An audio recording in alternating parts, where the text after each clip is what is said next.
దేవుని నామమునకు మహిమ కలుగును గాక. ప్రభువైన యేసుక్రీస్తు పరిశుద్ధ నామములో మీకు వందనాలు తెలియపరుస్తున్నాను. స్తుతిగానమే పాడననే పాట పాడుకుంటూ దేవుని నామాన్ని స్తుతించి గణపరుచుకుని మహిమపరుచుకుందాం.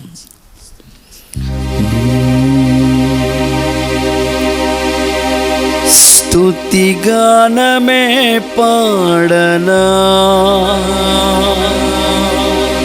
జయ గీతమే పాడనా,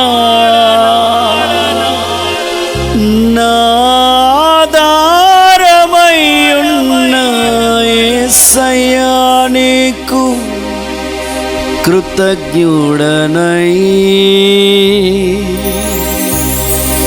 జీవితమంతయు సాక్షినయ్యుందును.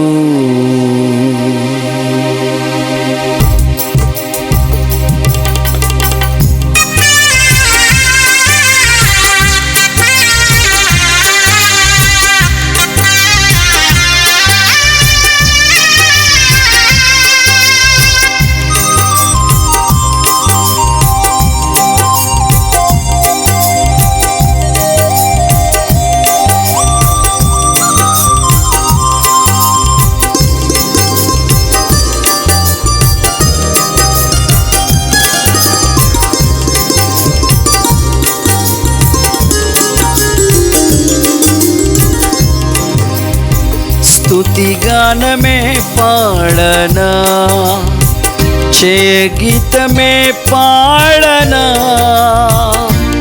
నాదారమయ్యున్న యేసయ్యా నీకు కృతజ్ఞుడనై, జీవితమంతయు సాక్షినయ్యుందును. నాదారమయ్యున్న యేసయ్యా నీకు కృతజ్ఞుడనై, జీవితమంతయు సాక్షినయ్యుందును. స్తుతిగానమే పాడనా,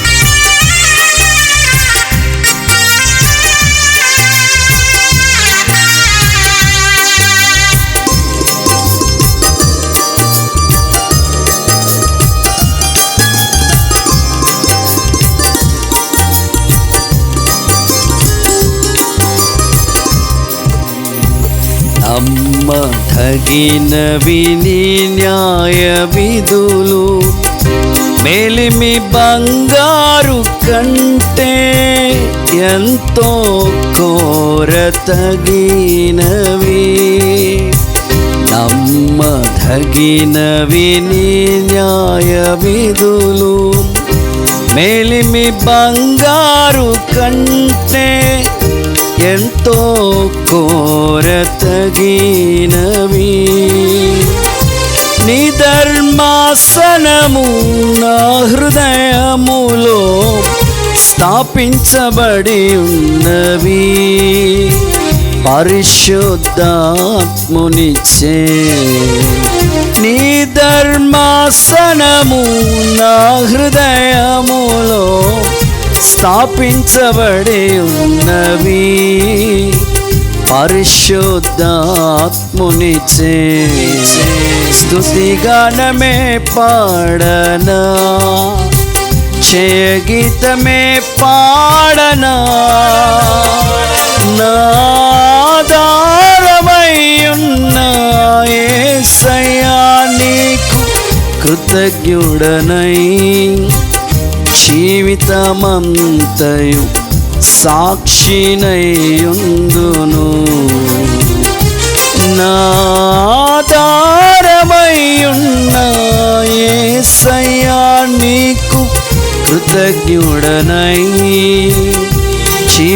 జీవితమంతయు సాక్షినయుందును, స్తుతిగానమే పాడనా.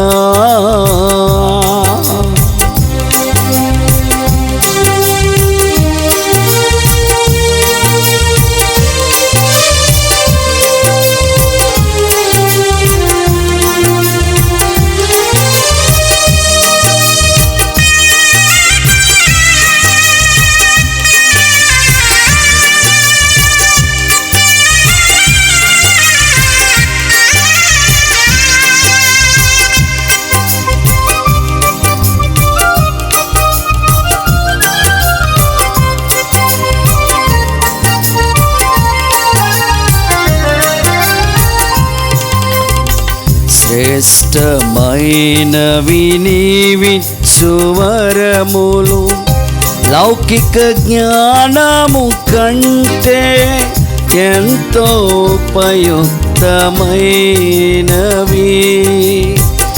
శ్రేష్టమైనవి నీవిచ్చు వరములు, లౌకిక జ్ఞానము కంటే ఎంతో ఉపయుక్తమైనవి. నీ శ్రేష్టమైన పరిచర్యలకై కృపావరములతో నన్ను అలంకరించితివే. నీ శ్రేష్టమైన పరిచర్యలకై కృపావరములతో నన్ను అలంకరించితివే.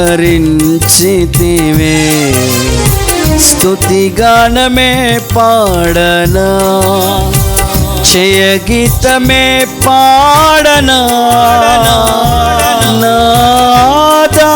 నాధారమయ్యున్న యేసయ్యా నీకు కృతజ్ఞుడనై, జీవితమంతయు సాక్షినయుందును. నాధారమయ్యున్న యేసయ్యా నీకు కృతజ్ఞుడనై, జీవితమంతయు సాక్షినయుందును. స్తుతిగానమే పాడనా.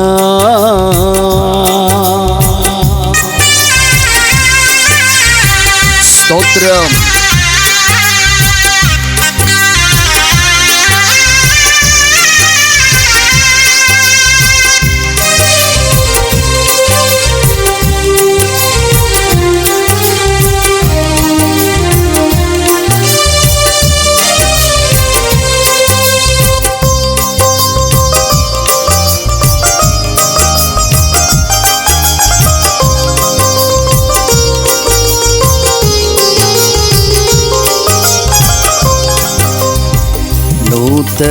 నూతనమైనది నీ జీవ మార్గము, విశాల మార్గము కంటే ఎంతో ఆశించదగినది. నూతనమైనది నీ జీవ మార్గము, విశాల మార్గము కంటే ఎంతో ఆశించదగినది.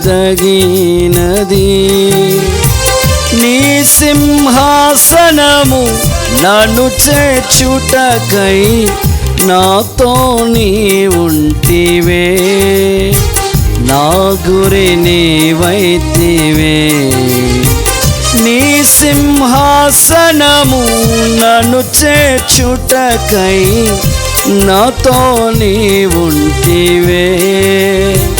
నా గురి నీవైతివే. స్తుతిగానమే పాడనా, జయగీతమే పాడనా. నాధారమయ్యున్న యేసయ్యా నీకు కృతజ్ఞుడనై, జీవితమంతయు సాక్షినయుందును. నాధారమయ్యున్న యేసయ్యా నీకు కృతజ్ఞుడనై జీవితమంతయు సాక్షినయుందును స్తుతిగానమే పాడనా.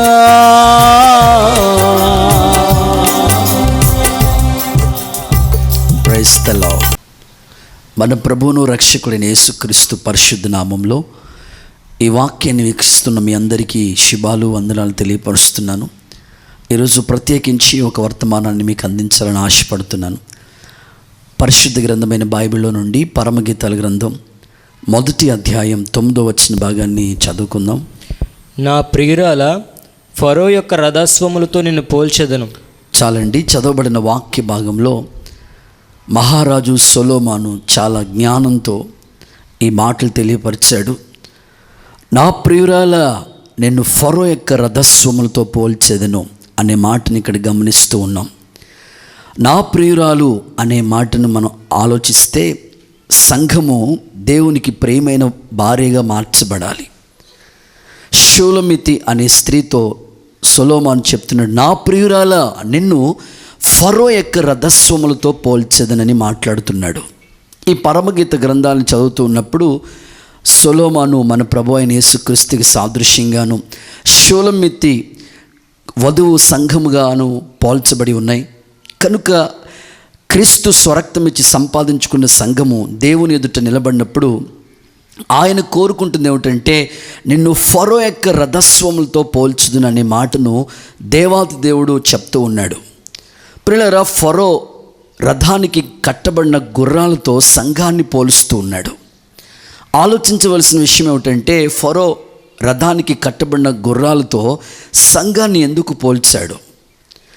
సంఘము ఎప్పుడు దేవునికి ప్రియమైనదిగా మార్చబడుతుంది? నా ప్రియురాలా అని మాట్లాడుతున్నాడు. ఈ ఆలోచన కలిగి మీరు దేవుని వాక్యాన్ని వినాలని ప్రభు సేవకునిగా నేను మీకు తెలియజేస్తున్నాను. నా ప్రియురాలా అని ప్రభు సంఘాన్ని పిలుస్తున్నాడు. సంఘము దేవునికి ప్రియమైనదిగా మారాలి. లోకంలో మనుషులెందరో ఇష్టమైన వాళ్ళకి, లేకపోతే వాళ్ళకి ఇష్టంగా ఉండాలని ఎన్నెన్నో ఇష్టమైన పనులు చేస్తూ ఉంటారు. ఫర్ ఎగ్జాంపుల్, భార్య తన భర్తకి ఇష్టంగా ఉండాలని భర్తకి నచ్చిన కూర వండుతూ ఉంటుంది, వంట చేస్తూ ఉంటుంది. ఇంకంతే, ఎప్పుడైతే భర్తకి ఇష్టమైన వంట చేసిందో సాయంకాలం వస్తా ఒక మంచి పొట్టు చీర పట్టుకొచ్చేస్తుంటాడు. ఎందుకమ్మా అనంటే భార్య భర్తకి ఇష్టం వచ్చినట్లుగా నడుచుకుంది కనుక.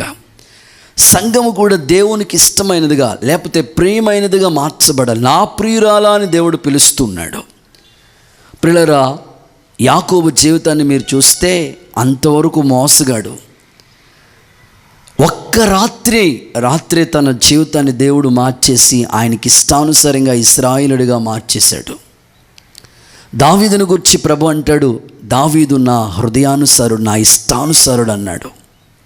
ఒక మాటలో చెప్పాలంటే దానియేలుని ప్రభు అంటాడు, దానియేలు నువ్వు బహుప్రియుడు అయ్యా అంటాడు. కారణం ఏమిటంటే దానియేలు జీవితం అంతా ప్రార్థన, ముమ్మారు మోకాళ్ళుని యెరూషలేము తట్టు చేతులెత్తి ప్రార్థన చేస్తూ వచ్చిన దానియేలు దేవునికి ప్రియమైన వారిగా మార్చబడ్డాడు.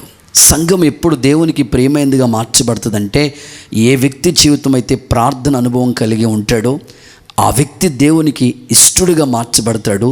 దేవుడు అప్పుడు నిన్ను అంటాడు, నా ప్రియమైన కుమారుడా, నా ప్రియమైన కుమార్తె అని పిలుస్తాడు.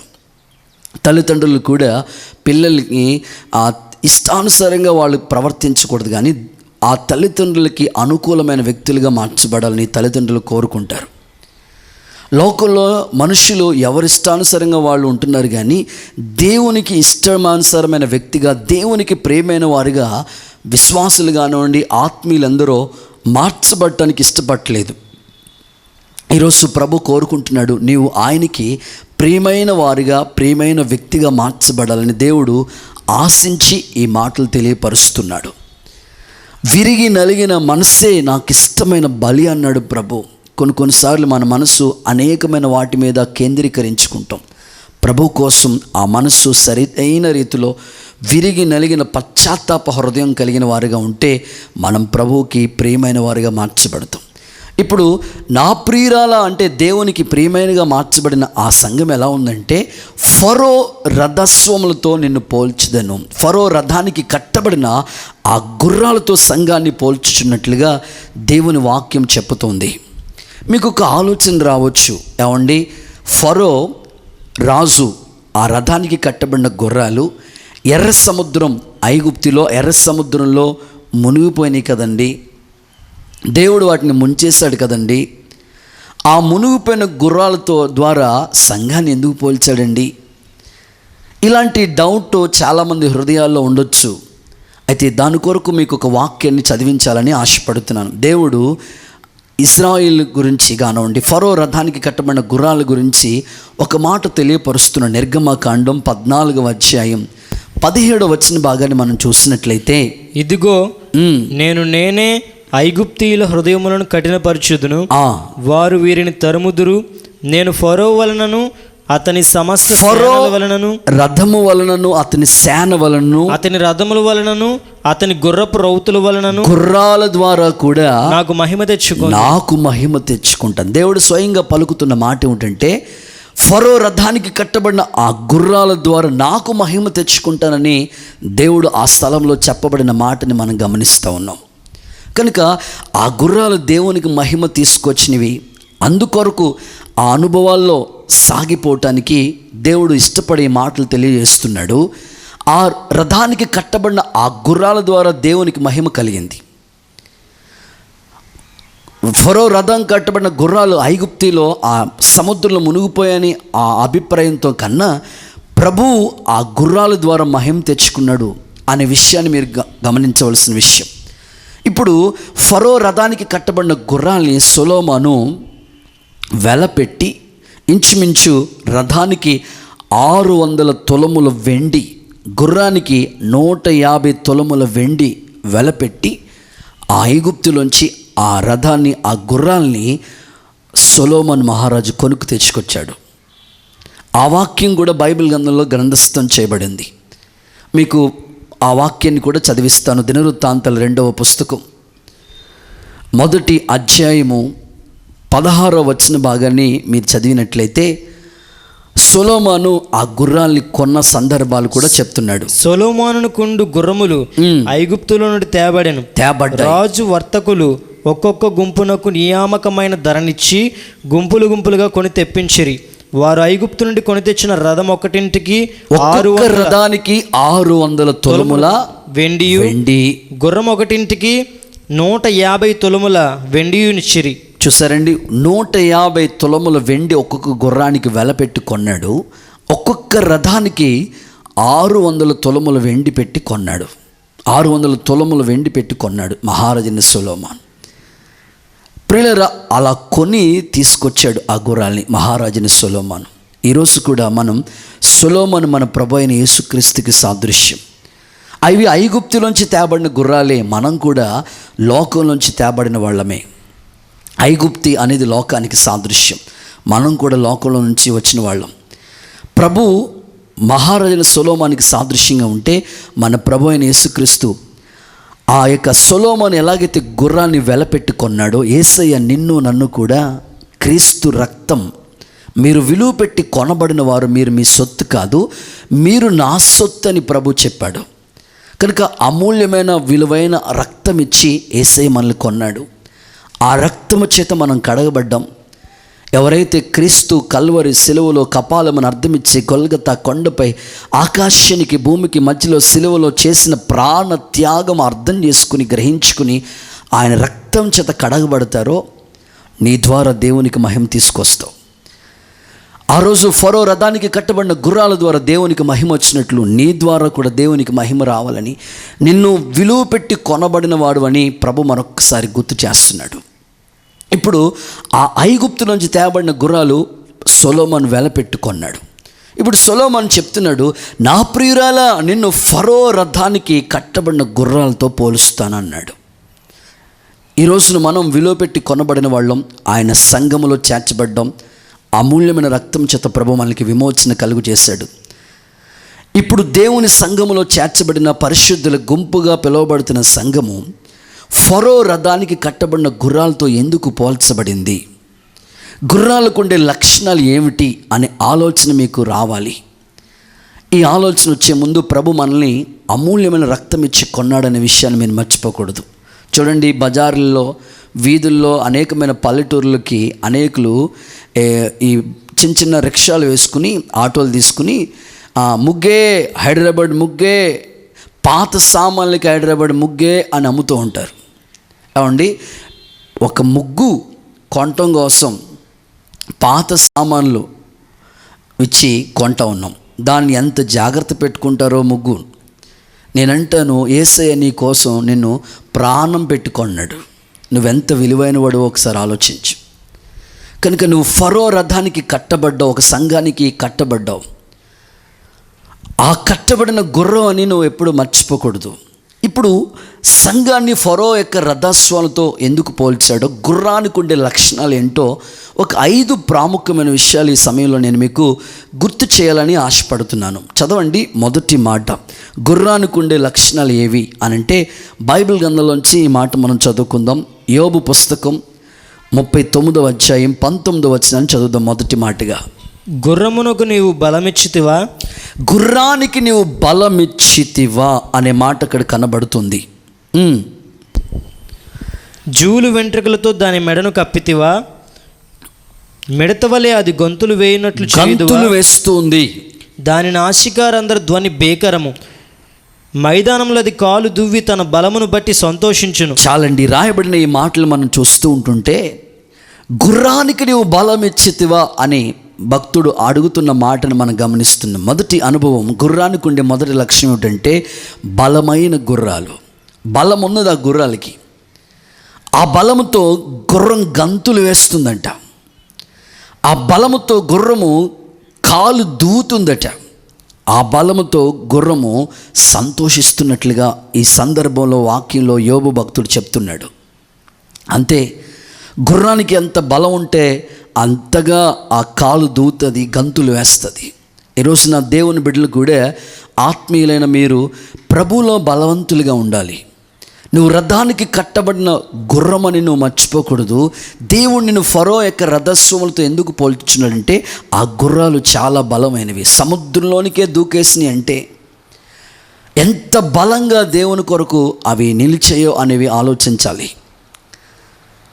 దేవుని వాక్యం అంటుంది, క్రీస్తు యేసునందున్న కృపచేత నువ్వు బలవంతుడు కమ్ము నా కుమారుడా అని ప్రభు చెప్పాడు. భక్తుడు అంటాడు, నన్ను బలపరచు క్రీస్తులో నేను సమస్తము చేయగలనని. ఇంకా దేవుని వాక్యాన్ని మనం చదువుతూ ఉంటుంటే, యెహోవా కొరకు ఎదురు చూసే వాళ్ళు నూతన బలాన్ని వాళ్ళు పొందుకుంటారు. వారు పక్షిరాజు వలె రెక్కలు చాపి పైకి ఎగురుతారు అనే దేవుని వాక్యంలో మనం చూడగలుగుతాం. యెహోవా యందు ఆనందించటం వలన కూడా మీరు బలాన్ని పొందుకుంటారంటారు. కనుక గుర్రానికి ఎలాంటి బలం ఉందో దేవుని బిడ్డలు కూడా తుదుకున్న ప్రియ సహోదరులారా, మీరు క్రీస్తు యేసునందు మహాశక్తిని బట్టి మీరు బలవంతులై ఉండాలని కోరుకుంటున్నానని ప్రభు చెప్పాడు. కనుక మీ ఆత్మ సంబంధమైన వ్యక్తిగత జీవితంలో దేవునిలో మీరు బలవంతులుగా ఉండాలి. ఆ బలాన్ని మీరు పొందిన వారిగా ఉండాలి. శత్రు బలాన్ని ఎదిరించగలిగిన శక్తివంతమైన బలాన్ని మీరు పొందుకోవాలి. సముద్రంలోనికి పరిగెత్తగలిగిన ఆ ధైర్యాన్ని, శక్తిని పొందుకున్న గుర్రానికి ఎంత బలం ఉందో, గంతులు వేసిందో, ఆ బలం దేవుని బిడలు, క్రైస్తవులు, నేటి క్రైస్తవ సంఘాలు ఆ బలవంతుల చేతులు బాణాలుగా మీరు ఉండాలని ప్రభు కోరుకుంటున్నాడు. ఆలోచించవలసిన విషయం ఏంటంటే, ఈ రోజున చాలామంది ప్రభువులో బలవంతులుగా ఉండవలసిన విశ్వాసులు వీక్ అయి బలహీనులైపోతున్నారు.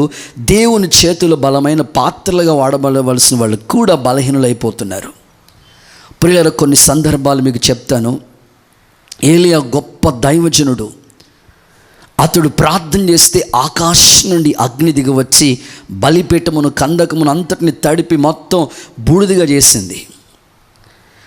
దైవజనుడి యొక్క ప్రయాస చాలా గొప్పది. తన ప్రార్థన గొప్ప అనుభవాల్లో సాగిపోయిన ఏలియా, గొప్ప పరిచర్య చేసిన ఏలియా ఒక్కసారి యెజబెలు అనే స్త్రీ నిన్ను చంపేస్తానని వర్తమానం, సమాచారం పంపిస్తే బదలి వృక్షం కింద ఒంటరి వాడై మరణాపేక్షతో బలహీనుడైపోయాడండి. ఇప్పుడు ఇప్పుడు తన మరణాన్ని కోరుకుంటున్నాడు. దేవునిలో బలవంతుడిగా ఉండవలసిన ఈ వ్యక్తి బలహీనంగా మాట్లాడుతున్నాడు. ఇంక నేను బతికి ఎవరిని ఉద్ధరించాలి, ఎవరి కోసం బతకాలి? అరే బాబు, నువ్వు చేసిన కార్యాలు గుర్తు తెచ్చుకో. అవి గుర్తించుకోవట్లేదు. నేను ఇంకెందుకు బతకాలని వీక్ అయిపోయి బలహీనమైన మాటలు మాట్లాడుతున్నాడు.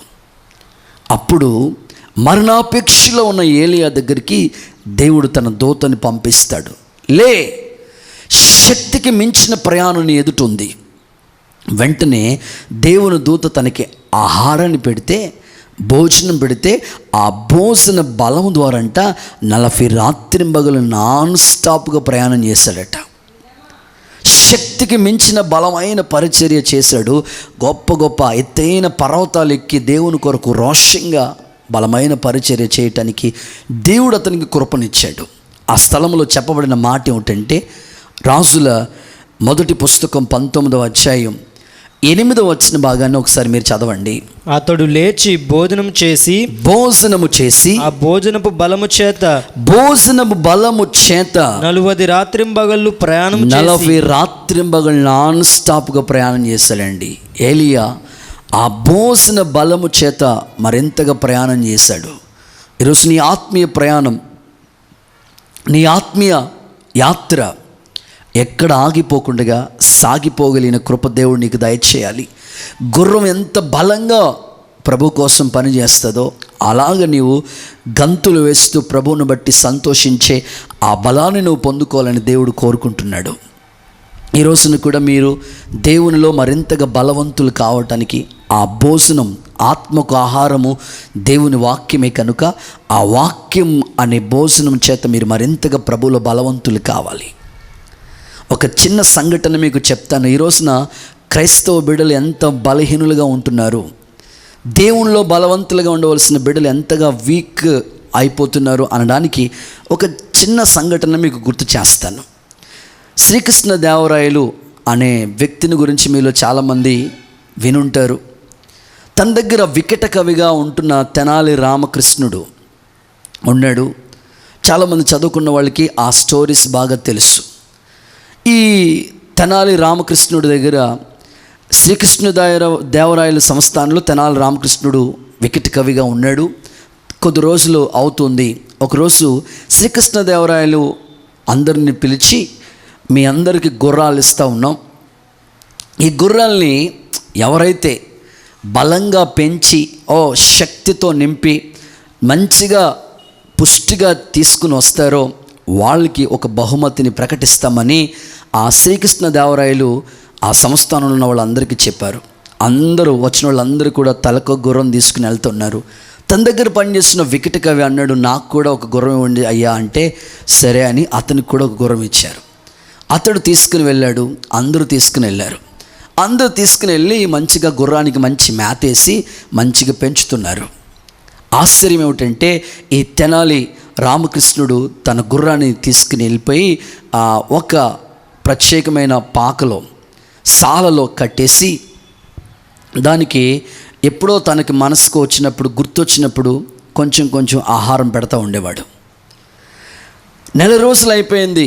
రాజు ఆజ్ఞ ఇచ్చాడు, మీ గుర్రాలన్నీ తీసుకొచ్చేయండి అన్నారు. అందరు గుర్రాలు తీసుకొచ్చి రాజు సంస్థానం ఎదుట నిలబెట్టారు. నిలబెట్టిన వెంటనే ఒక్కొక్కరు గుర్రం చాలా పుష్టిగా బలంగా కాళ్ళు దూతుంది, గంతులేస్తుంది, సంతోషంగా ఉన్నాయి అందరు గుర్రాలు. శ్రీకృష్ణదేవరాయలు అడిగారు, బాబు నీ గుర్రం ఏది అని వికట కవిని అడిగితే, నా గుర్రమా తీసుకొద్దాం అనుకున్నాను, కానీ నా గుర్రాన్ని తీసుకురావటానికి చాలా బలంగా ఉంది, నేను ఒక్కడిని మోయలేకపోతున్నాను, మీ సంస్థానంలో ఎవరైనా ఒక బలవంతుడిని పంపిస్తే నా గుర్రాన్ని తీసుకొస్తాను. అవునా, అంత బాగా పెంచా? అవును, మరి చాలా బాగా పెంచాను. ఆశ్చర్యరీతిగా తన ఒక వ్యక్తిని పంపించాడు ఆ గుర్రాన్ని తీసుకురావడానికి. వెళ్ళాడు.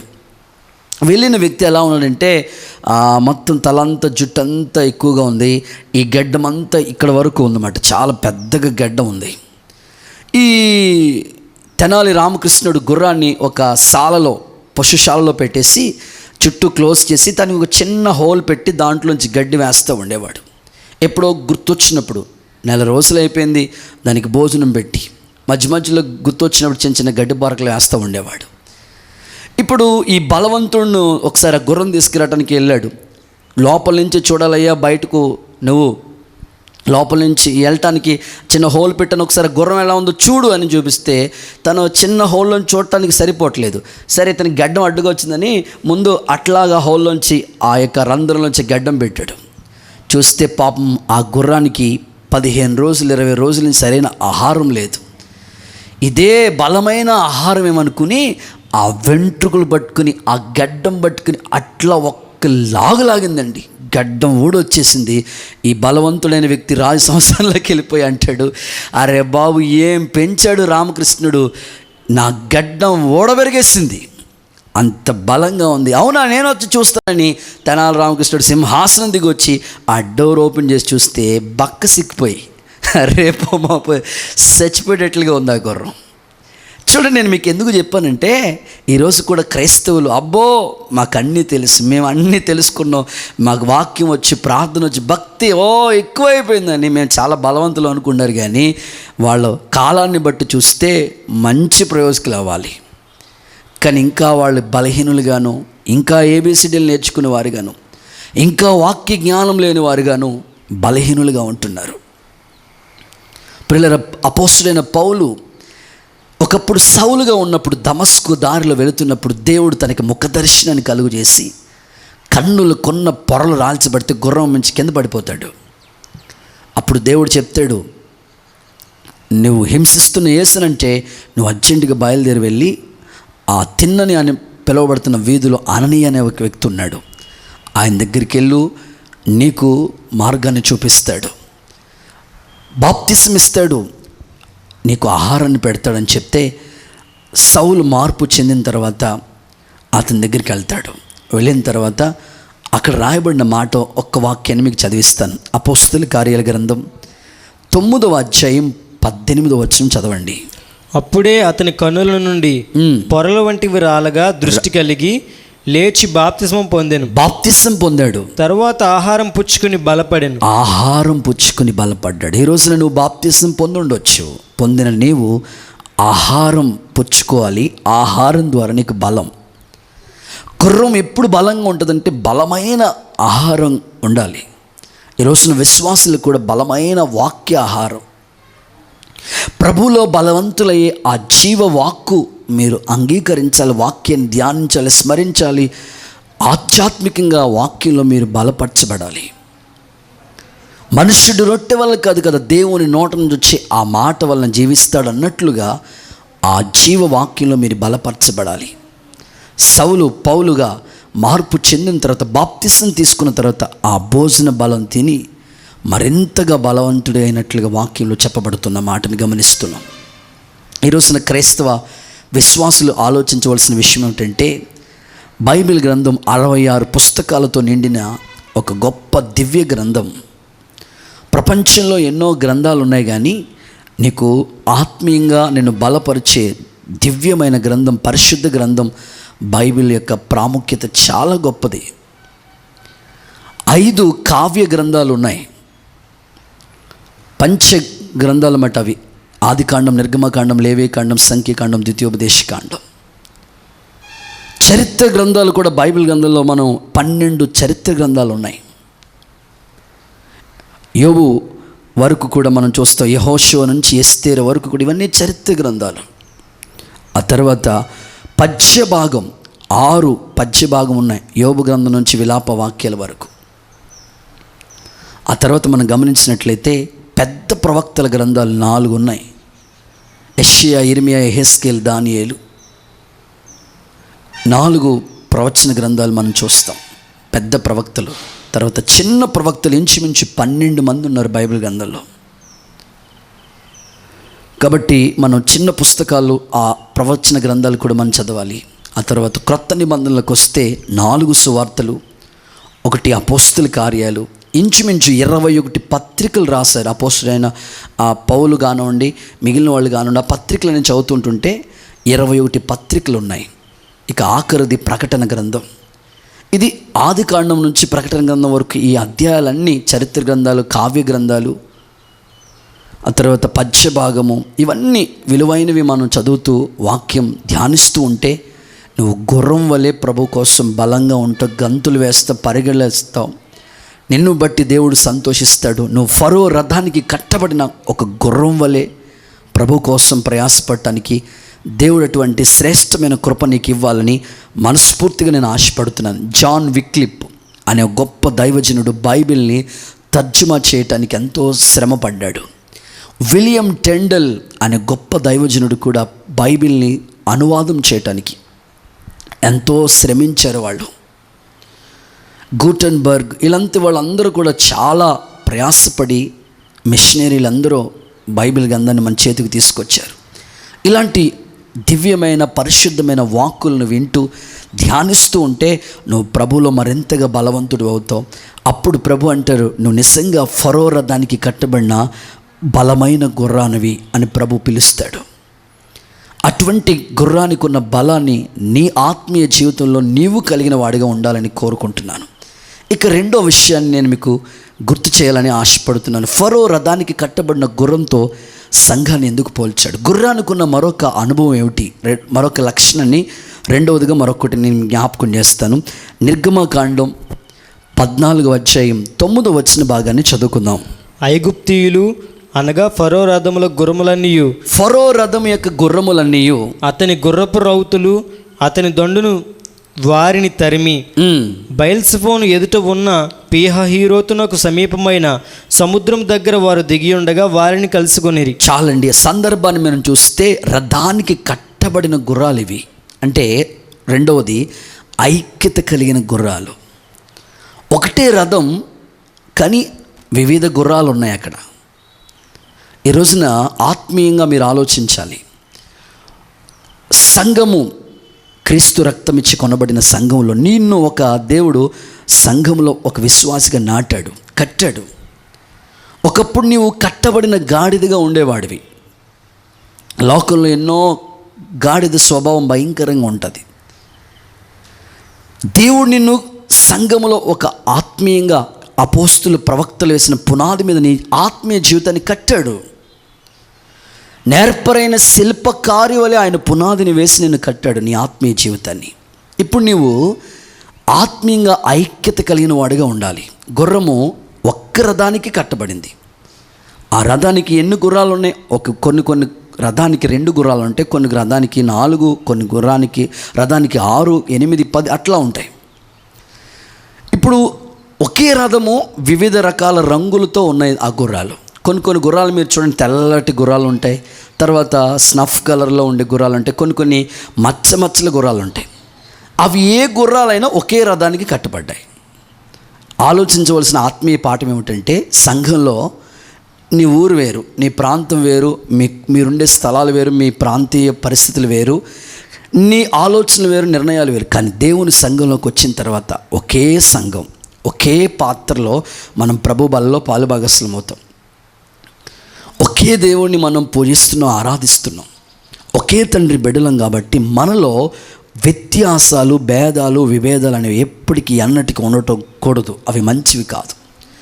రథానికి కట్టబడిన గుర్రాలు వారి బలాలు వేరవచ్చు, కానీ ఒకే రథానికి కట్టబడ్డాయి కాబట్టి అవి కలిసి రథాన్ని లాక్కొని వెళ్తున్నాయి.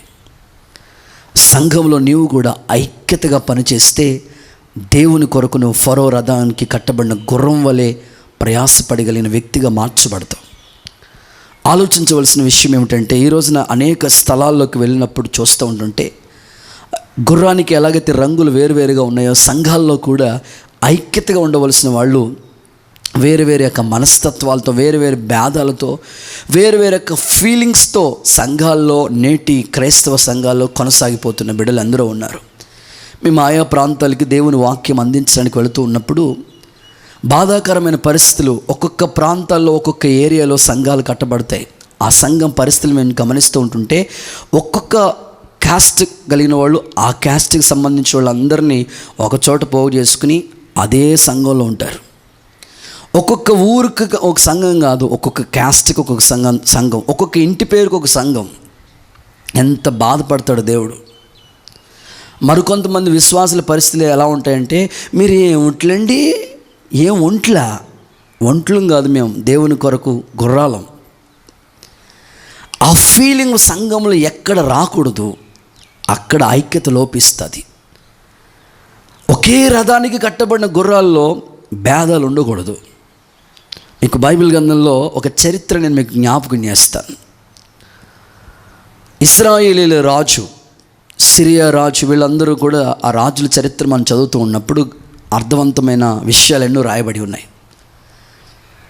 సిరియా రాజు ఇశ్రాయేల్ రాజు మీదకి దండెత్తి వచ్చినప్పుడు వస్తున్నాడనే విషయం ఈ యొక్క ఇశ్రాయేల్ రాజుకి తెలియజేస్తూ ఉండేవాడు దైవజనుడైన ఎలీషా. ఈ సిరియా రాజు అనుకునేవాడు, మనం యుద్ధానికి వెళ్తున్నామని వాళ్ళకి ఎట్లా తెలుస్తుంది, ఎవరు చెప్తున్నారంటే ఏమో అని డౌట్ పడుతుంది. మొత్తం మీద కనుక్కొని ఆ ఊరిలో ఒక దైవజనుడు ఉన్నాడు, మనం ఇక్కడ స్టార్ట్ అవుతాం ముందే మనం వస్తున్నామని ప్లాన్ అంతా వాళ్ళ రాజు చెప్తున్నాడని. అవునా, అసలు అతనే లేకుండా చేస్తే బాగుంటుంది కదని స్కెచ్ చేశాడు ఈ యొక్క సిరియా రాజు. రాత్రి బయలుదేరి అతని ఎక్కడుంటాడో కనుగొని అతని ఇంటికి వెళతాడు. గుర్రాలు రథాలతో మొత్తం వెళుతూ ఉంటాడు. ఆశ్చర్యకరమైన సంగతి ఏమిటంటే ఎలీషా దగ్గర ఒక శిష్యుడు ఉన్నాడు, గెహాజీ. రాత్రి వీళ్ళందరూ వచ్చారు. ఏంటి ఎవరో వచ్చినట్టు అనిపించింది, ఒకసారి వెళ్ళి చూస్తూ ఉంటుంటే ఆ గుర్రాలు ఆ పరిస్థితి చూసి భయపడిపోతున్నాడు ఈ యొక్క గెహాజీ. అప్పుడు ఎలీషా వచ్చి ఒక మాట చెప్తాడు, చదవండి బైబిల్ గ్రంథంలో రాజుల 2వ పుస్తకం 6వ అధ్యాయం 17వ వచన భాగం. యెహోవా వీడు చూచినట్లు దయచేసి వీని కన్నులను తెరవమని, వీడి కన్నులు తెరవయ్యా ఎలీషా ప్రార్థన చేయగా యెహోవా ఆ పనివాని కళ్ళను తెరవు చేసిన గనుక వాడు ఎలీషా చుట్టూ పర్వతము అగ్ని గుర్రాల చేత రథముల చేతను నిండి ఉండుట చూశాను. చాలండి, చదవబడిన సందర్భంలో మనం చూస్తే అగ్ని రథాలతో ఆ స్థలములో తన కన్నులు తెరవబడి దైవశక్తిని చూడగలుగుతూ వచ్చాడు. సందర్భము ఆలోచించవలసిన విషయం ఏమిటంటే అక్కడ అనేకమైన గుర్రాలు ఉన్నాయి. ప్రభు వాక్యం చెప్తుంది, మన ఒక్క శరీరం అందే, మనలో అవయవాలు వేరువేరుగా ఉండొచ్చు, కన్ను వేరే, చెవి, ఇవన్నీ ఒక్క శరీరంలో ఉన్నాయి. మనం కూడా ఆ గుర్రాలు కూడా ఒక్క రథానికి కట్టబడే వేరు గుర్రాలైన కాబట్టి సంఘంలో నువ్వు ఎప్పటికప్పుడు ఐక్యత కలిగి ఆ ఒకే భావన కలిగి నువ్వు కొనసాగటానికి, ఆ ప్రయాసను కలిగి నువ్వు జీవించడానికి ఇష్టపడాలి అని దేవుని సేవకుడిగా నేను మీకు తెలియజేస్తూ ఉన్నాను.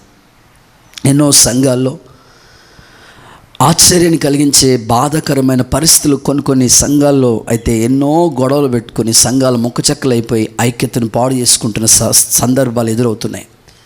కనుక ఎప్పటికీ నువ్వు సంఘ పెద్దవైనా, చర్చ్లో యూత్ లీడర్ అయినా, సండే స్కూల్ టీచర్ అయినా, దేవుడు నీకు ఇచ్చిన బాధ్యతను బట్టి సంఘం కొరకు నువ్వు ఎప్పటికప్పుడు సాధ్యమైతే అందరినీ కలుపుకొని ప్రభు కోసం నువ్వు గుర్రం వలె నేను రథానికి కట్టబడిన వ్యక్తినని ఆ కట్టబడిన విషయం మర్చిపోకూడదు. స్వేచ్ఛను నువ్వు కోరుకోకూడదు. అందరితో కలిసి దేవుని పని నువ్వు చేయటానికి నువ్వు ప్రయాసపడు, సాహసించి కృప పొందినట్లుగా సాగిపో. దేవుడు అటువంటి ఆశీర్వాదకరమైన మార్గాలను నడిపిస్తాడు. గుర్రానికి ఉండే ఈ ఐక్యత, ఆ స్వభావాన్ని దేవుడు నీకు దయచేయాలని మనస్ఫూర్తిగా నేను కోరుకుంటున్నాను. ఇక 3వ సందర్భాన్ని కూడా నేను మీకు గుర్తు చేస్తాను. గుర్రానికి కట్టబడిన ఆ యొక్క ఫరో రథానికి కట్టబడిన గుర్రాలు ఎలాంటివి అంటే ఆ గుర్రానికి ఉన్న మరొక 3వ స్వభావాన్ని కూడా నేను మీకు జ్ఞాపకం చేస్తాను. యోబు పుస్తకం 39వ అధ్యాయం 22వ వచనాన్ని చదువుకుందాం. అది భయము పుట్టించి దానిని వెక్కిరించి భీతినందుకుండును, ఖడ్గమును చూచి వెనుకకు తిరగదు. ఖడ్గాన్ని చూసి వెనక్కి తిరగదు అనే మాటని ఇక్కడ మనం చూస్తూ ఉన్నాం. 3వది వెనక్కికు తిరగని గుర్రము. వెనక్కి తిరగని గుర్రాలు అన్నమాట అవి. కత్తిని చూసినప్పటికీ గుర్రం అంట వెనక్కి తిరగదంట. అక్కడ రాయబడిన స్థలంలో మనం చూస్తే భయపడవంట, ధైర్యం కలిగినవని అనేక సందర్భాలు మనం చూస్తూ ఉన్నాం.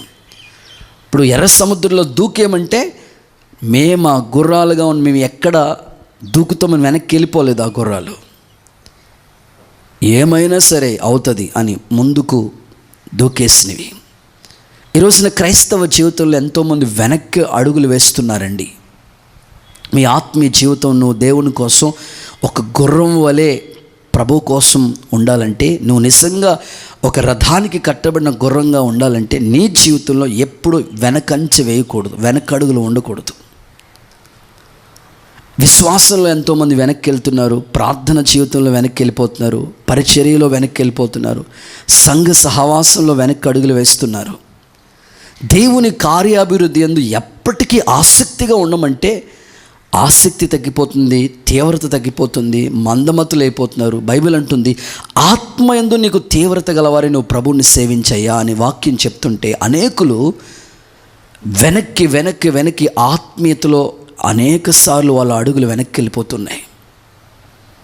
మీకు కొన్ని సంఘటనలు మీకు జ్ఞాపకం చేయాలని ఆశపడుతున్నాను. లోతు భార్య మీకు తెలుసు కదా, బాగా వెనక్కి తిరిగిన ఆమె జీవితంలో ఉప్పు స్తంభం అయిపోయిన పరిస్థితి.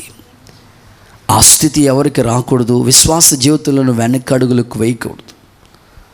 సాతాను గడికి 3 ఏజెంట్లు ఉంటారంట సాతాను గడికి. అందులో మొదటి ఏజెంట్ ఏంటంటే వాడు చేసే పని ఏమిటంటే, నువ్వు వెళ్ళొద్దు అంటాడంట. చర్చ్కి వెళ్దామని, దేవుని కార్యాలకి పార్టిసిపేట్ చేద్దామని మనసులో ఉంటుంది. వెంటనే ఆ ఏజెంటోడు పని చేస్తాడు నీలో, వెళ్ళొద్దు. ఆ రోజే చుట్టాలు బంధువులు ఎవరో ఒకరు వస్తారు, ఆ రోజు ఇంకా ఆ కార్యక్రమాలకి వెళ్ళకుండా ఆగిపోతావు. కొంతమంది వాడిని జయించి వస్తారు. రెండో వాడి పేరేంటంటే, వెళ్తే వెళ్ళావు కానీ వినొద్దు అంటాడంట. దేవుని వాక్యం ఎంతో బలంగా దైవజనులు ప్రకటిస్తూ ఉంటే వినొద్దు, వాళ్ళకి ఏం పొందో అట్లా చెప్తుంటారు, వినొద్దు నువ్వు అని విన్నవ్వకుండా చేస్తారంట ఆ రెండో ఏజెంటు. మొత్తం మీద చాలామంది ఈ ఏజెంట్ని కూడా దాటుకుని వచ్చేసారు, వింటూ ఉన్నారు.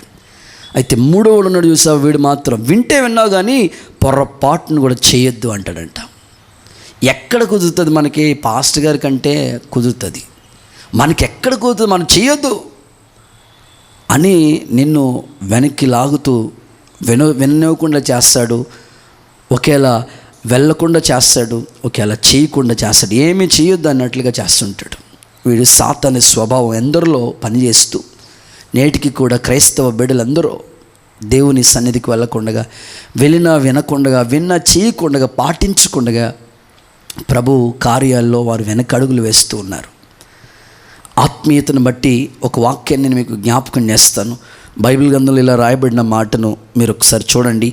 రాజుల 2వ పుస్తకం 18వ అధ్యాయం 6వ వచన భాగాన్ని చదవండి. అతడు యెహోవాతో హత్తుకొని ఆయనను వెంబడించుటలో వెనుక తీయక, ఆయన మోషేకు ఆజ్ఞాపించిన ఆజ్ఞలన్నింటినీ వెంబడించుటలో వెనకకు తీయక అనే మాటని ఇక్కడ మనం గమనిస్తూ ఉన్నాం. దైవజనుడు అద్భుతమైన మాట ఈ స్థలంలో దేవుడు ప్రకటిస్తున్నాడు. అతడు వెంబడించుటలో వెనక్కి తిరగలేదని హిజ్కియాను గురించిన మాట రాయబడి ఉంది. అతడికి సమానమైన వారు ఎవరు లేరు. అతడు వెంబడించుట్లో వెనక్కి తీయక ప్రభువుని వెంబడిస్తూ వచ్చాడని. ఈరోజు నీ జీవితంలో నిజంగా నువ్వు వెనక్కి తిరగని గుర్రంలా ఉంటే ప్రభువుని వెంబడించుట్లో, ఆ రోజు ఏలియాను ఎలీషా ఎలా వెంబడించాడు? నువ్వు ఎక్కడికి వెళ్తే నేను అక్కడికే వస్తానయ్యా. నువ్వు గిల్గాల్కి వెళ్తున్నావా, నేను కూడా గిల్గాల్కి వస్తాను. బేతేలుకి వెళ్తున్నావా, నేను కూడా వచ్చేస్తానయ్యా. ఎరుకుకి వెళ్తే నేను అక్కడికి వస్తాను. యోర్దానికి వెళ్తే నేను అక్కడికి వస్తాను. ఎలీషా చూడండి, ఏలియా ఎక్కడికి వెళ్తే అక్కడికి వెళ్తూ ఫాలో అవుతూ వెంబడిస్తూ ఉన్నాడు. ఎందుకయ్యా ఇంతలా నన్ను ఫాలో అవుతున్నావు అని అంటే, దైవ సన్నిధిలో ఎలీషా అంటాడు, అయ్యా నీలో ఉన్న అభిషేకం నాకు కావాలి, 2 పాళ్ళ అభిషేకం నాకు కావాలి. ఆశ్చర్యకరమైన సంగతి ఏమిటంటే, ఎలియా ప్రభు దగ్గరికి కొనిపోయేంత వరకు కూడా వెంబడిస్తూనే వచ్చాడు. అదే కోణంలో రూతు నయోమిని, నీ దేవుడే నా దేవుడు, నీ జనమే నా జనం, నువ్వు ఎక్కడికి వెళ్తే అక్కడికి వస్తా, మరణము తప్ప నన్ను ఏది వేరు చేయలేదని అద్భుత రీతిగా వెంబడించింది కదా. మీ ఆత్మ సంబంధమైన జీవితంలో కూడా అలాగ ప్రభువుని మీరు వెంబడిస్తూ ఉండాలి. గుర్రం ఎప్పుడూ కూడా వెనక్కి చూడదు, వెనక్కి తిరగదు. నీ భక్తి జీవితం వెనక్కి వెళ్తుందా, ముందడుగులు వేస్తున్నావా? ప్రార్థనలోనూ ఆత్మీయతలోనూ ఒక్క మెట్టు పైకి ఎదిగావా, లేకపోతే మరింతగా దిగజారిపోయి వెనక్కి ఉన్నావా? ఆలోచించమని ప్రభు ఈ వాక్యం ద్వారా మీరు ఒకసారి ప్రభు తెలియజేస్తూ ఉన్నాడు. నీ ఆత్మ సంబంధమైన జీవితంలో వాక్యానుసారమైన జీవితం దేవుడు నీకు ఇవ్వాలని, వెంబడించుట్లో ఎప్పటికీ వెనక్కి తిరగని చూడని అలాంటి గొప్ప విశ్వాసం దేవుడు నీకు ఇవ్వాలని కోరుకుంటున్నాను. సాతానుగాడు చేసే పని ఏంటో చెప్పనండి, నిన్ను ఆత్మీయంగా ఎలాగా వెనక్కి జారిపోయేటట్లుగా చేయాలని వాడు అన్ని విధాలుగా ప్రయత్నం చేస్తుంటాడు. ఒకసారి సాతానుగాడికి వార్షికోత్సవం కార్యక్రమం ఒకటి ఏర్పాటు చేసుకున్నాడంట, యానివర్సరీ ఒకటి ఏర్పాటు చేసుకున్నాడు సాతానుగాడు. ఆ మీటింగ్కి అనేకులు వచ్చారంట, తనకు సంబంధించిన బ్యాచ్ అందరూ వచ్చారు. ఆ మీటింగ్కి అందరూ వచ్చి కూర్చున్నారు, మరి సాతాను అనుసరులు అందరూ వచ్చి కూర్చున్నారు. ఇప్పుడు అందులో సాతానుగాడు అనుసరులు ఒక్కొక్కరు నిలబడి మాట్లాడుతూ ఉన్నారంట. అందులో ఒక్కడు నిలబడి అంటున్నారంట, సాతాను గారికి నమస్కారములు, వందనాలు చెప్పుకోరు కదండి వాళ్ళు, నమస్కారములు అని చెప్పి, ఏం చేశావు నువ్వు అనుసరుడువా, నీవు చేసిన డ్యూటీ ఏంటి, నెట్వర్క్ అంటారు కదా, ఆ నెట్వర్క్ మాట. ఏం చేశాను అంటే, నేను ఒక వ్యక్తి అడవిలో సువార్త ప్రకటించుకుంటూ ఒంటరిగా వస్తున్నాడు, స్వార్థ పత్రికలు తీసుకుని వస్తున్నాడు, ఎలాగైనా సరే వాడిని చంపేయాలని ఒక మృగాన్ని పంపించాను, ఆ మృగం అతన్ని తినేసింది, చచ్చిపోయాడు అన్నారు. నేను నిజంగా నిన్ను గణపరిచాను, నీ బిడ్డను అనిపించుకున్నానని సాతాను దగ్గర తన అనుసారి మాట్లాడుతూ ఉంటుంటే సాతాను అన్నాడంట, అతడు సువార్త ప్రకటిస్తూ ఉన్నప్పుడు నువ్వు మృగాన్ని పంపి చంపించేసి కానీ అతని ఆత్మ పరలోకం వెళ్ళిపోయింది, నాకేం సంతోషం లేదన్నారంట. సరే రెండో వాడు నిలబడి అన్నాడంట, సాతాను అనుసరుడు, నేను ఇంచుమించు ఒక 50 మంది ఒక పడవలో ఒక షిప్లో ప్రయాణమై వస్తుంటే వాళ్ళకి సడన్గా తుఫాను పుట్టించి మొత్తం గలిబిలైపోయేటట్లు చేసి ఆ వాడ మునిగిపోయినట్లు చేశాను, 50 మంది ప్రాణాలు గాలిలో కలిసిపోయినాయి, నీటిలో కలిసిపోయినాయి, నేను చాలా నీ కోసం కష్టపడి పని చేశాను అన్నాడంట. అంటే సాతాను అంటారంట వారి అనుసరణ చూసి వాళ్ళు మునిగిపోయారు, కానీ వాళ్ళు ఆ 50 మంది బాప్తిస్మాలు పొందారు, వాళ్ళు పరలోకానికి వెళ్ళిపోయారు. అవునా, ఈ ఆలోచించి మరి ఏం చేస్తే నువ్వు సంతోషపడుతూ ఉన్నప్పటికీ సాతాను నేను చెప్తాను కూర్చోని అనుకుని ఆ అనుసరులతో చెప్తారంట, నేను నిన్నటి రోజే ఒకడు బలంగా బైబిల్ చదివేవాడు, ప్రార్థన చేసేవాడు, వాక్యం చదివేవాడు, ఉపవాసాలు కఠినంగా ఉపవాసాలు చేసేవాడు, పాస్టర్ గారు ఎక్కడికి రమ్మంటే అక్కడ పరిగెత్తేవాడు, అలాంటి వాడిని నిన్నటి నుంచి చర్చికి వెళ్ళకుండా చేశాను, అసలు దేవుడనే పదం తన నోట రాకుండా చేశాను, సినిమాలు, షికార్లు, లోక స్నేహాలు దేవుని నుంచి దూరం చేసేసానని చెప్పాడట. నాకు ఎప్పుడు సంతోషమో తెలుసా, ఒక వ్యక్తి దేవుని నుంచి దూరం అయిపోతే నేను సంతోషపడతానని సాతానుగాడు తన అనుసరులతో వార్షికోత్సవ మీటింగ్లో చెప్పాడంట. చూడండి, ఈరోజు కూడా సాతానుగాడి కాన్సెప్ట్ ఏంటంటే నీవు దేవునికి దూరం అయిపోవాలని వాడి ప్రయత్నం. ఎందుకంటే వాడు ఆల్రెడీ పైనుంచి కింద త్రోసివేయబడ్డాడు, తేజో నక్షత్రం కింద పడిపోయాడు, ఆ భయంకరమైన లూసిఫర్. ఇప్పుడు వాడి అనుసరులు వాడి ఉద్దేశం ఏంటంటే నిన్ను కూడా దేవుళ్ళ నుంచి వెనక్కి లాగేయాలని ఆలోచిస్తున్నాడు. నువ్వు మేల్కో, నువ్వు గుర్రానికి కదా, వెనక్కి తిరగకు, ఆ కృప దేవుడు నీకు దయచేయనుగాక. ఇక 4వ విషయాన్ని మీకు చెప్పాలని ఆశపడుతున్నాను. గుర్రానికి ఉన్న మరొక లక్షణం ఏంటంటే యాకోబు పత్రిక 3వ అధ్యాయం 3వ వచన భాగం చదువుకుందాం. గుర్రములు మనకు లోబడుటకై నోటికి కళ్ళెము పెట్టి వాటి శరీరమంతయు త్రిప్పుదుము కదా. చాలండి, నోటికి గుర్రం నోటికి కళ్ళెం ఉంటుందన్నమాట. సందర్భం ఏంటంటే నోటికి కళ్ళెం ఉన్న గుర్రాలు, ఏ గుర్రాన్నైనా మీరు చూడండి ఖచ్చితంగా ఆ నోటికి కళ్ళెం పెడతారు. భక్తులు అంటాడు యాకోబు, ఎవడైనా భక్తి పరుడు అని పిలిస్తే అతని నోటికి కళ్ళెం ఉండాలి. కొంతమంది మాటల విధానం మీరు చూడండి, డబ్బాలో రాళ్ళు వేసినట్టు గడగడగడగడ మాట్లాడుతుంటారు. మరికొంతమంది నోరు బంగాళాఖాతంలో ఉంటుంది.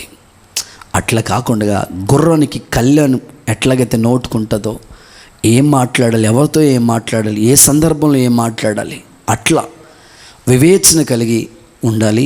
బైబిల్లో రాసిన మాట ఏంటంటే సమయోచితంగా పలకబడిన మాట విచిత్రమైన పళ్ళెంలో పెట్టిన వెండి పోలి ఉంది, బంగారు పండ్ల వంటిదని చెప్పాడు. కనుక అలాంటి శ్రేష్టమైన మాటలు నీ నోటు ఉండాలి, కానీ వ్యర్థంగా మాట్లాడకూడదు. గుర్రాన్ని నోటికి కళ్ళెం ఉంటుంది. అంత మాత్రమే కదండి, గుర్రాన్ని మీరు చూస్తే ఆ గుర్రానికి కళ్ళకి గంతలు ఉంటాయి, ఖచ్చితంగా కళ్ళకి గంతలు ఉంటాయి గుర్రానికి. మీ జీవితంలో కూడా వ్యర్థమైన వాటిని చూడకూడదు. ఆ తర్వాత గుర్రానికి కాళ్ళకి నాడ ఉంటుంది మంచిగా అవి నడవటానికి. ఈ అనుభవంలో నువ్వు సాగిపోవటానికి ఇష్టపడు. ఇక చివరి అనుభవం 5వ మాట చెప్పి మీకోసం ప్రార్థన చేస్తాను. 5వదిగా గుర్రానికి ఉన్న మరొక లక్ష్యం ఏంటంటే యోబు పుస్తకం 39వ అధ్యాయం 24వ వచన భాగాన్ని చదువుదాం. ఉద్దండ కోపముతో అది బహుగా పరుగులెత్తును. బహుగా పరిగెడుతుంది గుర్రం. 5వది బహుగా పరిగెత్తే గుర్రాలండి. దేవుని కోసం నీ పరుగు ఆగిపోయిందా? ప్రభు కోసం పరుగులు తీస్తున్నావా? ఆలోచించు. జక్కయ్య జీవితాన్ని చూడండి. యేసయ్యను చూడాలని ఆశతో పరుగున వచ్చాడు, పరిగెత్తాడు అతడు. ఈరోజున నీవు కూడా దేవుని ముఖ దర్శనం చేసుకోవాలి. ఆయన స్వరాన్ని వినాలని నువ్వు ప్రభు కోసం పరుగులు తీయాలి. మనుషులందరూ లోకం కోసం పరుగులు ఎత్తుతున్నారు. నువ్వు దేవుడి కోసం పరిగెత్తే వ్యక్తిగా ఉండాలి. బైబిల్ గ్రంథంలో అబ్రహాం ఇంటికి 3 మనుషులు వచ్చినప్పుడు గబా పరుగున వచ్చి తనకి ఆ 3 మనుషులకి వృద్ధాప్యంలో ఉన్న తన భార్య చాలా ఫాస్ట్గా వంట చేసి ఆతిథ్యం ఇచ్చి దేవుణ్ణి గణపరిచిన ఆ సందర్భాలు మనం చూస్తాం. ఈరోజు నా బైబిల్ చెప్తుంది, నన్ను ఆకర్షించు, నేను ఎద్దుకు పరిగెత్తుకుని వస్తానన్నట్లు. ప్రభు కార్యాల కోసం నువ్వు పరుగులు తీ. గుర్రం ఎప్పుడు కూడా తన పరుగు మంచిగా పరిగెడుతుంటుంది. అపోస్తలుడైన పౌలు అంటాడు, వెనుకున్నవన్నీ మర్చిపోయాను, ఉన్నతమైన పిలుపుకు కలిగిన బహుమానం పొందుకోవాలని నేను గురి యొద్దకే పరిగెడుతున్నాను అన్నాడు. ఎప్పటికీ ఎన్నటికీ నీ పరుగు ఆగిపోకూడదు. ప్రభు కోసం నువ్వు పరుగులు తీసే వ్యక్తిగా ఉండాలి. ప్రభు కార్యాభివృద్ధి అందు ఎప్పటికీ ఆసక్తి కలిగిన వాడిగా నిలిచి ప్రభు కోసం పరుగులు తీయటానికి ఇష్టపడి. ఈ రోజున చాలామంది ప్రభుత్వం వాళ్ళు ఇళ్ల స్థలం ఇస్తున్నారంటే అబ్బో పరుగులు తీస్తారు.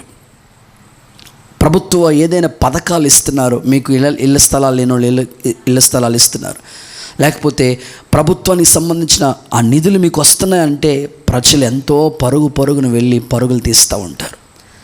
కనుక లోక సంబంధమైన వాటి కొరకు ఉద్యోగాలు పడ్డాయి అంటే ఉద్యోగాలకు అప్లై చేసినప్పుడు పరుగులు తీస్తూ ఉంటారు. మంచిదే. లోకం కొరకు అంతగా పరుగులు ఎడుతున్న నీవు ప్రభువు కోసం ఎంతగా పరుగులు తీస్తున్నావు? నిజంగా ఫరో రథానికి కట్టబడిన గుర్రం ఎప్పుడు కూడా పరుగులు ఎడుతూనే ఉంటుంది. అలా ప్రభు కోసం నువ్వు పరుగులు తీ. అటువంటి శ్రేష్టమైన కృప దేవుడు నీకు అనుగ్రహించాలని మనస్ఫూర్తిగా నేను కోరుకుంటున్నాను. ఈ మాటలు దేవుడు మన వెనుకల్లో దీవెనకరంగా మార్చునుగాక. నేను ముగిస్తున్నాను. నా ప్రియురాల నిన్ను ఫరో రథంతో కట్టబడిన గుర్రంతో పోల్చానన్నాడు. ఎందుకు? సంఘము ఫరో రథానికి కట్టబడిన గుర్రాలతో సంఘాన్ని పోల్చాడు. గుర్రానికి ఉన్న 5 అనుభవాలు మనం నేర్చుకున్నాం. 1, బలమైన గుర్రాలు. 2వది, ఐక్యత కలిగిన గుర్రాలు. 3వది, వెనక్కి తిరగని గుర్రాలు. 4వ సందర్భం, నోటికి కళ్ళెం ఉన్న గుర్రాలు. 5వది, బహుగా పరిగెత్తే గుర్రాలు. ఈ అనుభవంలో సాగిపోదాం. ప్రభు ఇటువంటి శ్రేష్టమైన కృపా భాగ్యం నీకు అనుగ్రహించునుగాక. ఆమేన్.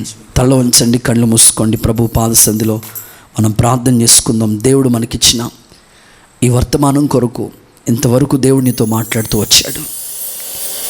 వాక్యానుసారమైన జీవితం నాకు కావాలి ప్రభా.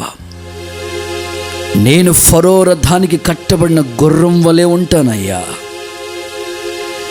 ఐగుప్తిలో ఆ గుర్రాల ద్వారా దేవునికి మహిమ వచ్చినట్లుగా యేసయ్యా నా ద్వారా నీకు మహిమ కలుగునట్లు నేను కొనబడ్డిన వ్యక్తినయ్యా, నీకోసం బలంగా ఉంటానయ్యా అని తీర్మానం చేసుకుని కళ్ళు మూసుకుని ప్రార్థన చేసుకునే సమయం ఇది.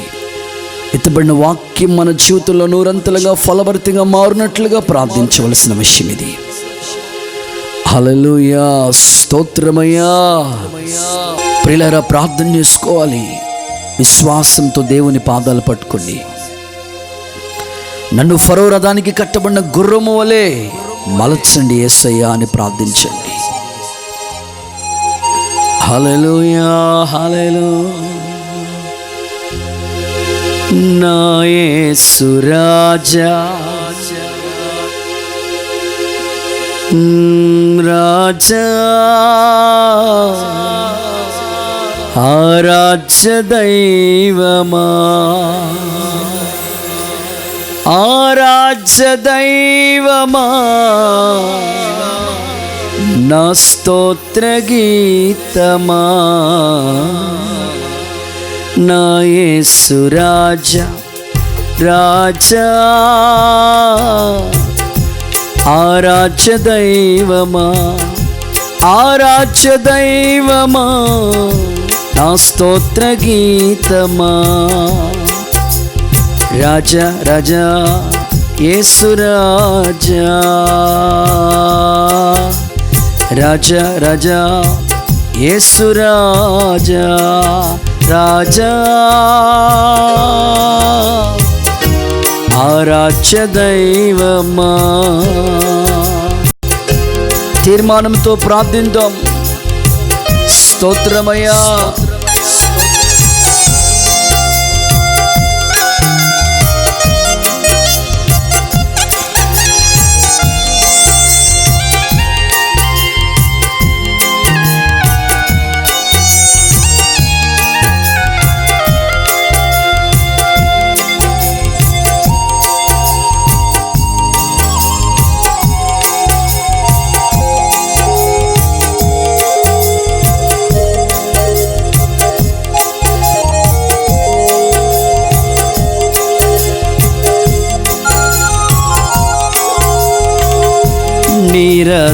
నిరదస్వముగా నిత్యాగ బంధము నన్ను బంధించెనా, నిరదస్వముగా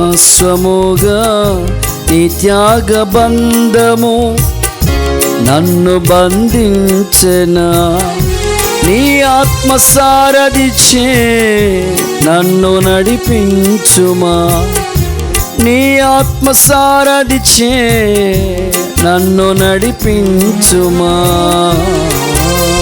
రాజా రాజా యేసు రాజా,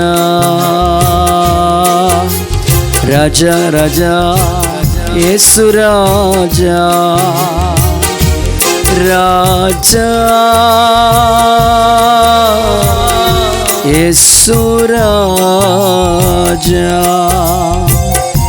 నా యేసు రాజా, ఆరాధ్య దైవమా ఆరాధ్య దైవమా నా స్తోత్ర గీతమా, నా స్తోత్ర గీతమా, ఆరాధ్య దైవమా, రాజా రాజా యేసు రాజా, రాజా రాజా యేసు రాజా, యేసు రాజా. దేవుడు తన రథాశ్వముగా మనల్ని మార్చినట్లు చేతులెత్తి స్తోత్రాలు చెల్లిద్దాం. స్తోత్రం స్తోత్రం స్తోత్రం. ఫరో రథానికి కట్టబడిన గుర్రము వలె దేవుడు నిన్ను తీర్చిదిద్దినట్లు స్తోత్రాలు చెల్లిద్దాం. స్తోత్రం. ప్రార్థన చేసుకుందాం. ఎత్తుబడిన వాక్యం మనలో ఫలించినట్లుగా ప్రార్థన చేసుకుందాం. మహాపరిశుద్ధుడైన మా తండ్రి, మీ పరిశుద్ధమైన నామానికి స్తోత్రాలు ప్రభువా. అయ్యా, ఇంతవరకు ప్రభువా మీరే నాయన మీ సేవకుల ముఖాంతరంలోంచి మాతో స్పష్టముగా మాట్లాడినందుకు స్తోత్రాలు చెల్లిస్తున్నాం నాయన. యేసయ్య ప్రభువా, ఇటు రీతిగా మీరు సెలవిచ్చి ఉన్నారు. అయా ఫరో రథస్వముల యొక్క ప్రభువా నాయన వాటి యొక్క విశిష్టతను మీరు మాకు తెలియపరిచినందుకు స్తుతిస్తాం ప్రభువా. అవి బలమైన గుర్రములుగా ఉన్నాయి ప్రభువా. మేము కూడా ఆధ్యాత్మికంగా బలవంతులుగా మారుటకు సహాయం చేయమని ప్రార్థిస్తున్నాం.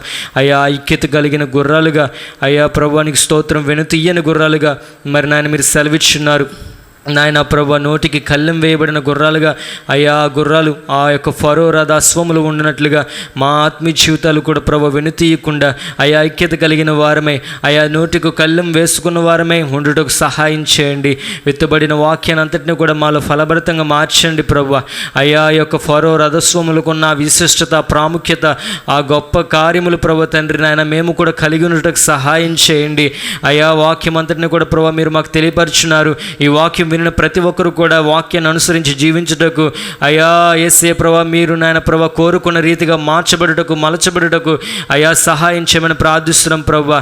అయా ఈ వాక్యం ఎంత మాత్రం నిష్ప్రయోజనం కానివ్వకండి ప్రభా. మీరు నాయన ప్రభు ఉద్దేశించిన కార్యాలు ఈ యొక్క వర్తమానం ద్వారా ప్రతి ఒక్కరి జీవితంలో జరిగించమని ప్రార్థిస్తున్నాం. అయా మీ నామానికి మహిమ తెచ్చుకోమని యేసు పరిశుద్ధ నామములో ప్రార్థించి వేడుకొనిచున్నాం తండ్రి. ఆమేన్. మన ప్రభు అయిన యేసుక్రీస్తు కృప, తండ్రి అయిన దేవుని ప్రేమ, పరిశుద్ధాత్మని అన్యోన్య సహవాసం సదాకాలం మనకి తోడై కాపాడి నడిపించునుగాక. Amen. Amen. Amen. Praise the lord.